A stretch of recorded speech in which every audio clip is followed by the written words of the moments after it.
दोस्तों, ऋतिक रोशन बुरे फंसते नजर आ रहे हैं। पिछले दिनों उन्होंने यूएस का एक टूर किया। ऐसा टूर जिसमें उन्हें अपने फ्रेंड से मिलना था, कुछ मीट एंड ग्रीट करना था, कुछ मौज मस्ती करनी थी, नाचना गाना था। वो उन्होंने किया।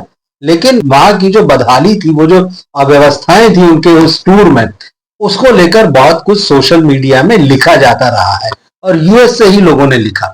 ये अलग बात है कि बॉलीवुड का जो मीडिया है उसने इसको बहुत खास तवज्जो नहीं दी, और इसके पीछे क्या वजह है ये हम सब जानते हैं कि पीआर किस तरह से चीजों को मैनेज करता है।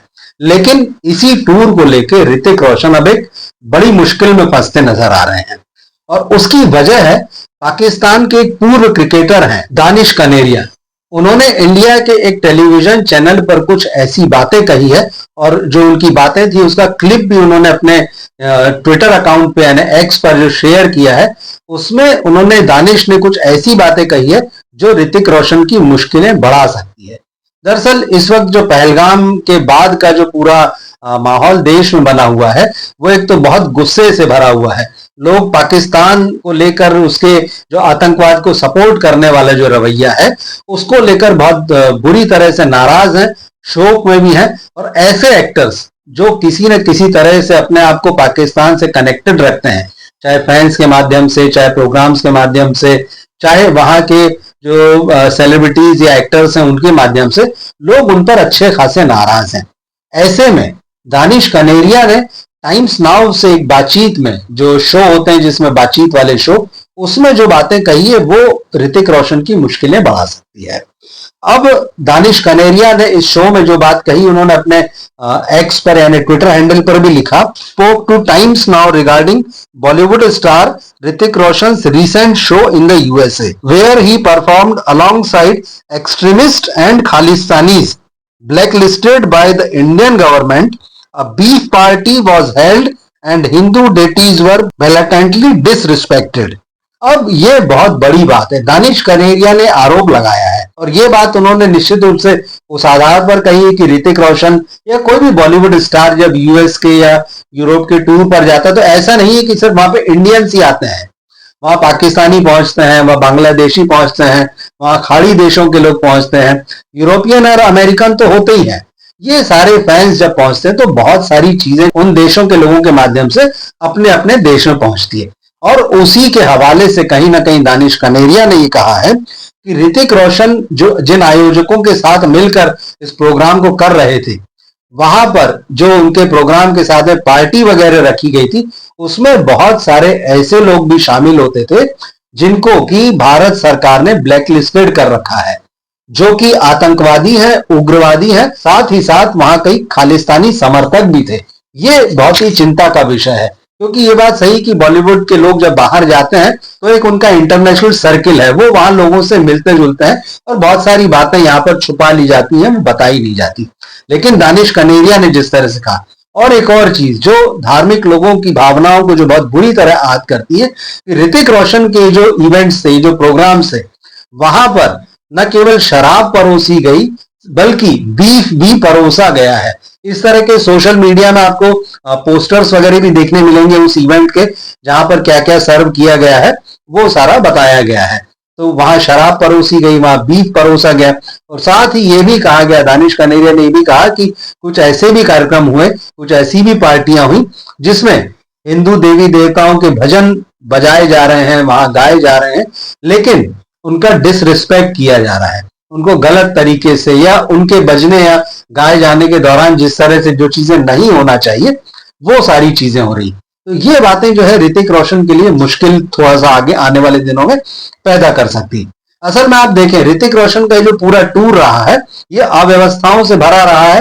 जैसे मीडिया में ये खबरें भले ही नहीं आई, लेकिन सोशल मीडिया में अगर आप देखेंगे तो ट्विटर पर, इंस्टाग्राम पर ऐसी बहुत सारी चीजें आपको देखने को मिलेंगी। लोगों ने अपने पर्सनल अनुभव शेयर किए हैं।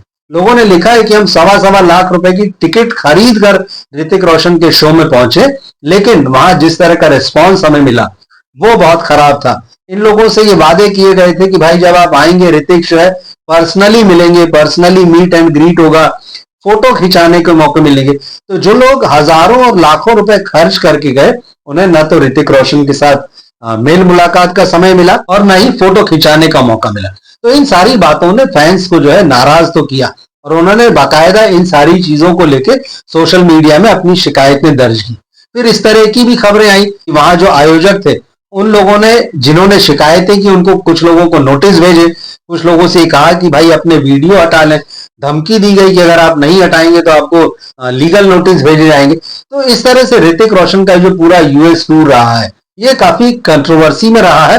और उसके बाद अब ये चीजें आना कि उनके जो कार्यक्रम थे वहां पर ऐसे लोग थे जिनको इंडियन गवर्नमेंट ने बैन कर रखा है, जो एक्सट्रीमिस्ट हैं, जो खालिस्तानी है, ये बातें अगर इनकी जांच होती है तो ऋतिक रोशन की मुश्किलें बढ़ सकती है। अब ये तो सरकारी मामला हुआ, ये कानूनी मामला हुआ, लेकिन आम लोगों के बीच भी जब ये चीजें जाती है तो ऋतिक रोशन के प्रति लोगों की नाराजगी बढ़ेगी और इसका खामियाजा ऋतिक रोशन को आने वाले दिनों में भुगतना पड़ सकता है। आप याद कीजिए कि उनकी फिल्म है वार 2, अगस्त में वो फिल्म रिलीज होनी है, स्वतंत्रता दिवस के मौके पर रिलीज होनी है। लेकिन जिस तरह से ऋतिक को लेकर ये सारी चीजें अभी आ रही है, लोग भूलते नहीं है, लोग याद रखते हैं। तो अगर ऋतिक के शो में इस तरह की चीजें हुई है या ऋतिक के नाम पर जो इवेंट हुआ, ये होली के नाम पर हुआ था कि होली मिलन जैसे होता, तो होली पर तो ये लोग यही होते हैं होली पर, लेकिन उसके बाद में रामनवमी के आसपास ये टूर आयोजित हुआ और रामनवमी पर भी कुछ इवेंट्स हुए, इसके भी पोस्टर वगैरह आपको वहां देखने मिलेंगे सोशल मीडिया में। तो अब रामनवमी जैसे मौके पर अगर आपका कोई इवेंट हो रहा है, वहां शराब परोसी जा रही है, बियर परोसी जा रही है, बीफ है और भजन वगैरह हो रहे हैं, उनके बीच में इस तरह की गतिविधियां होती है जो कि धार्मिक भावनाओं को ठेस पहुंचाती है, तो लोग इसके लिए शायद किसी को भी माफ नहीं करेंगे। तो ऋतिक रोशन की फिल्म जबकि 15 अगस्त वाले अवसर पर आनी है, 14 अगस्त को शायद वो रिलीज होगी फिल्म वार 2, तो ऐसे में जब ये सारी चीजें भी अगर सामने निकल के आई, तो जैसे कि आजकल होता है, लोग फिल्मों को बाइकआउट करते हैं, लोग स्टार्स को बाइकआउट करते हैं। पहलगाम वाले मामले में आपने देखा, वानी कपूर की फिल्म आनी थी, फवाद खान जो पाकिस्तानी हीरो हैं उनके साथ में 9 मई को वो फिल्म रिलीज होनी थी, अबीर गुलाल। लेकिन जैसे वैसे तो पहले ही विरोध हो रहा था, मगर जो पहलगाम का मामला हुआ उसके बाद में तो सीधे सीधे उस फिल्म का तो बाइकआउट और उस फिल्म को बैन करने की तो बात हुई। 1 मई को जो फिल्म आ रही वानी कपूर की रेड 2, जिसमें वो अजय देवगन के साथ हैं, तो लोग ये भी कह रहे हैं कि वानी कपूर की इस फिल्म को भी बाइकआउट किया जाना चाहिए, रेड 2 को भी बाइकआउट किया जाना चाहिए। लोगों में गुस्सा है इस पूरे मामले को लेकर, आप खूब अच्छे जानते हैं। इसी तरह से करीना कपूर का भी मामला अभी अभी हमने देखा है। यहां जब पहलगाम की घटना हुई 22 तारीख को, तो अगले दिन जो है करीना कपूर दुबई जाती हुई दिखी और उसके बाद में दुबई में उन्होंने एक पाकिस्तानी फैशन डिजाइनर है उसके साथ उनकी तस्वीर खींची गई। करीना ने भले ही अपने अकाउंट पे फोटो नहीं डाली, लेकिन उस पाकिस्तानी डिजाइनर ने जब अपने इंस्टाग्राम अकाउंट पर वो तस्वीर डाली तो लोगों को बिल्कुल पता चल गया कि करीना कपूर जब यहाँ देश में ये माहौल है तब दुबई जाती हैं और पाकिस्तानी कलाकार के साथ या पाकिस्तानी ड्रेस डिजाइनर के साथ में उनका एसोसिएशन है, वो वहां उसके साथ तस्वीर खिंचाती है, कोलैबोरेशन है उनका। तो इस तरह से बॉलीवुड के सितारे जब आम जनता का गुस्सा मोल लेते हैं तो इसका असर कहीं ना कहीं उनकी फिल्म पर तो पड़ता है। बॉलीवुड की इमेज भी बहुत बुरी तरह से खराब होती है। दानिश कनेरिया का जो मामला है, उन्होंने ऋतिक को लेकर तो बात की, उन्होंने बॉलीवुड के सिंगर शान को लेकर भी बात की। उन्होंने कहा ऋतिक का टूर तो हो चुका है इन्हीं आयोजकों के साथ में जो कि एक्सट्रीमिस्ट के साथ जुड़े हुए हैं, जो खालिस्तानियों के साथ जुड़े हुए हैं, इन लोगों के साथ में ऋतिक के बाद में शान भी टूर करने जा रहे हैं, उनके भी प्रोग्राम होंगे। तो अब ये देखने वाली बात होगी कि शान इस मामले में क्या करते हैं, क्या उनकी तरफ से कोई रिएक्शन आता है। हालांकि ऋतिक रोशन की तरफ से अभी तक इस मामले में कोई भी बात सामने नहीं आई, चाहे वो उनके यूएसए का टूर रहा हो, वहां की जो अव्यवस्थाएं रही हो, उसके बाद अब ये जो सब आरोप लग रहे हैं जो दानिश कनेरिया ने कहे हैं, ऋतिक और उनकी टीम अभी एकदम खामोश है, इस बारे में कोई भी कुछ भी नहीं कह रहा है। लेकिन जब इस तरह की बातें होती है तो ये उम्मीद की जाती है कि बॉलीवुड के जो स्टार्स हैं वो भी अपनी जिम्मेदारी समझेंगे कि अपने पक्ष को साफ साफ ढंग से सामने रखा जाए। तो देखते हैं आने वाले दिनों में ऋतिक की तरफ से इस मामले में क्या रिएक्शन आता है, क्या सफाई आती है।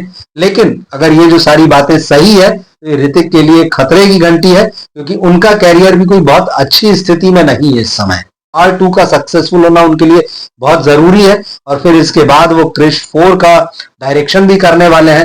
तो आने वाला समय उनके लिए बहुत इंपॉर्टेंट है और जरूरी है कि वो इस तरह की कंट्रोवर्सी से दूर रहें। आप क्या सोचते हैं इस पूरे मामले में, कमेंट बॉक्स में जरूर लिखकर बताइएगा। और इस मामले से जुड़े कोई अपडेट्स आएंगे तो वो हम आप तक जरूर पहुंचाएंगे। मिलते हैं फिर हम अगले वीडियो में। नमस्कार।